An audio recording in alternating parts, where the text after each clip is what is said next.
पेद्रूचें पयलें पत्र. पोरजेच्या वडिलांक उलो.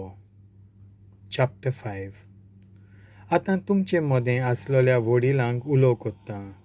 हांवूय वडील आनी क्रिस्ताच्या कोश्टांचो साक्षी. प्रकाशची आसा ते मोहिमेंत म्हाकाय वांटो मेळटलो. तर तुमकां असो उलो कोत्ता. तुमचे आदीन केल्ल्या देवाच्या हिंडाची गवळ्यां वरी राखण करात, ताची काळजी घेयात. कायदो पाळूंक कोण तुमकां बोल्ड कोत्ता म्हूण न्हय, पूण आपखुशेन देवाक जाय त्या प्रमाणें मेळ्ळे जोडीचे आशेन न्हय, पूण काळजाचे उर्बेन.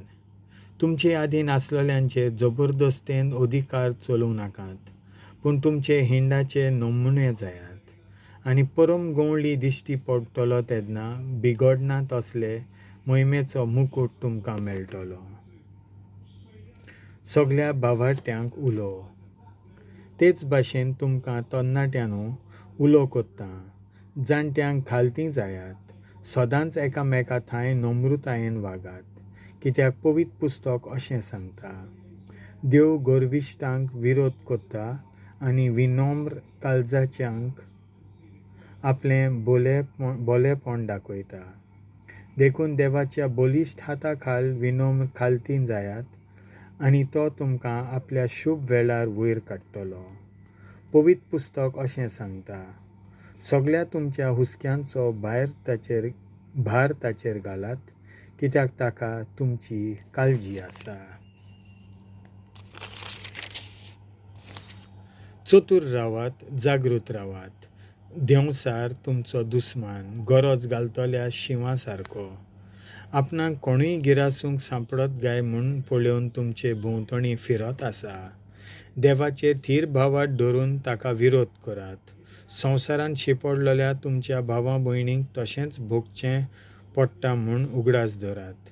देव तुमचो चड मोग कोत्ता, ताणेंच तुमकां क्रिस्ता सवें सासणाचे मोहिमेक आपयल्यांत. तर मातसो वगत तुमी कश्ट सोंसल्या उपरांत तोच तुमकां नव्यान समाधान कोत्तलो, तुमकां थीर आनी घट करून सांबाळटलो. ताका महिमा आनी पदवी सासणाच्या सासणाक आमेन. शेवटाचें नोमान. सिल्वान आमचो विस्वासी भाव म्हूण धरता. ताच्या आदारान हें ल्हान पत्र तुमकां बरयलां. तुमकां धीर दिवंक आनी हेंच देवाचें खरें देणें म्हूण गवाय दिवंक म्हजी खोशी, तें घट धरून रावात.